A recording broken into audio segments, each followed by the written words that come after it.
Hi hello నమస్తే, నేను మీ doctor Kalidas మైత్రి.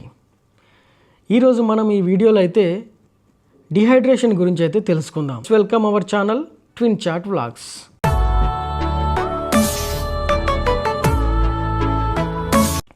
So ముందుగా డిహైడ్రేషన్ అంటే ఏంటి? శరీరము సాధారణంగా కోల్పోయే నీటి కంటే ఎక్కువ నీరు కోల్పోతే దాన్నే డిహైడ్రేషన్ అని అంటారు. ఈ డిహైడ్రేషన్ అనేది ఎప్పుడు జరుగుతుంది? తక్కువ నీరు, మనం తీసుకోవాల్సిన నీటి కన్నా తక్కువ నీరు తీసుకున్నప్పుడు మాత్రము డిహైడ్రేషన్ అయితే ఖచ్చితంగా అవుతుంది. ఎక్సెసివ్ యాక్టివిటీస్, అసలు తక్కువ పని చేయాల్సింది ఎండాకాలంలో మనము విపరీతంగా పనులు చేసేసి ముఖ్యంగా చెమటను కోల్పోవడం లాంటి సందర్భాలలో అయితే మనము డిహైడ్రేషన్కి అయితే లోనవుతాము. ఈ డిహైడ్రేషన్ ఎవరికి ఎక్కువ రిస్కీగా ఉంటుంది? 1 చిన్నపిల్లలు, 2 వయసు పైబడిన వాళ్ళు, 3 ఎండలో ఎక్కువ శ్రమ చేసేవాళ్ళు, ప్రెగ్నెన్సీ వాళ్ళు కూడా కొద్దిగా డిహైడ్రేషన్ అయితే రిస్క్లో ఉండే అవకాశం అయితే ఉంటుంది. సో ఈ డిహైడ్రేషన్ వలన ఎటువంటి లక్షణాలు అయితే మనలో కనిపిస్తాం అనేది ఎక్కువగా అవుతుంది. 2 యూరిన్ తక్కువగా పోతాము. ఆ యూరిన్ కూడా మనము డార్క్ ఎల్లో కలర్లో, అది కూడా చాలా స్మెల్ వస్తూ ఉంటుంది. ఆ చర్మం అనేది పొడారిపోతుంది అన్నమాట. నాలుక కూడా తడారిపోతుంది.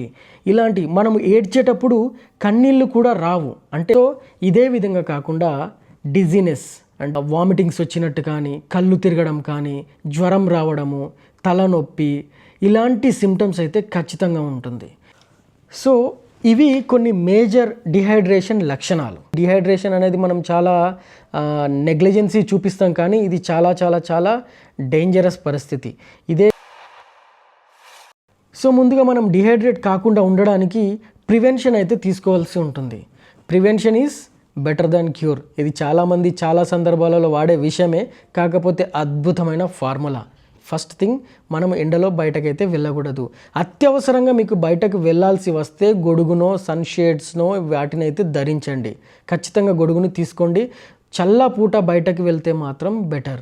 వాటర్ని క్యారీ చేయండి, దారి మధ్యలో తాగుతూ ఉండండి. మీ బాడీని రీహైడ్రేట్ చేస్తూ ప్రివెన్షన్ తీసుకుంటూ మనము డిహైడ్రేట్కి లోన్ కాకుండా అయితే చూసుకోగలుగుతాము. డిహైడ్రేషన్ అయినామని తెలుసుకున్న వెంటనే మనం చేయాల్సిన పని ఏంటంటే వాటర్ని అయితే తీసుకోవాలి. పండ్ల రసాలు కూడా తీసుకోండి. ఒక మజ్జిగ కానీ, రైస్ వాటర్, గంజి లాంటిది కూడా చాలా బాగా డిహైడ్రేట్ చేస్తుంది. దానితో పాటు కొబ్బరి నీళ్ళు కూడా తీసుకోవచ్చు.